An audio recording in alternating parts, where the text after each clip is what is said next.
ఒక చిన్న మాట అండి. కొంతమంది మనుషులు ఎలా ఉన్నారంటే, ఇప్పటికి కూడా వయస్సు పెరిగిందే గానీ, జ్ఞానం మాత్రం లేదండి. మంచేంటో, చెడేంటో గూడా తెలుసుకోలేని పరిస్థితిలో ఉన్నారండి. ఈ మాట నేనెందుకంటున్నానంటే, సరే ఈ వీడియో జేయడం కొంచెం లేట్ అయ్యింది.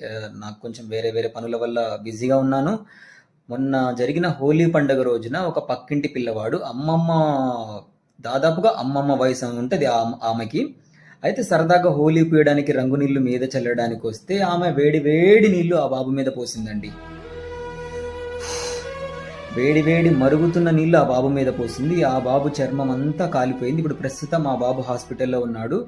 మరి ఆమె ఆడమనిషా లేకపోతే ఇంకా ఏమైనా జాత్యా నాకైతే అర్థం అవడం లేదండి. నేను ఈ మాట ఎందుకన్నానంటే మనసు చలించిపోతుంది. ఆ వీడియో చూశాను. అక్కడ ఆ ఫోటో గానీ, ఆ వీడియో గానీ ఇక్కడ మీకు చూపిస్తే కళ్ళ వెంబడి నీళ్లు పెట్టుకుంటారు. ఎందుకంటే ఇంకా సెన్సిటివ్ పీపుల్స్ ఉంటే ఇంకా బాధపడతారనే ఉద్దేశంతోటి ఆ వీడియో ఇక్కడ పెట్టలేకపోయాను. అది చూసిన వెంటనే నా కళ్ళు చెమ్మగిల్లాయండి. ఇంకా మాటల్లో చెప్పలేకపోతున్నాను కొన్ని పదాలు గానీ, ఆమె ఇలాంటి వారి మీద ఇప్పుడు ఆ పేరెంట్స్ ఎవరున్నారు కేసు పెట్టండి.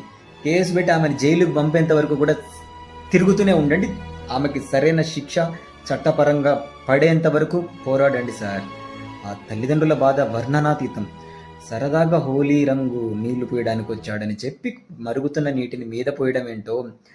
ఆ బాబు ఇప్పుడు ప్రస్తుతం హాస్పిటల్లో ఉన్నాడండి. అతని ఆరోగ్యం కూడా మరి నిలకడగా లేదని వైద్యులు చెప్తున్నారు. చూడాలి ఏమవుతుందో.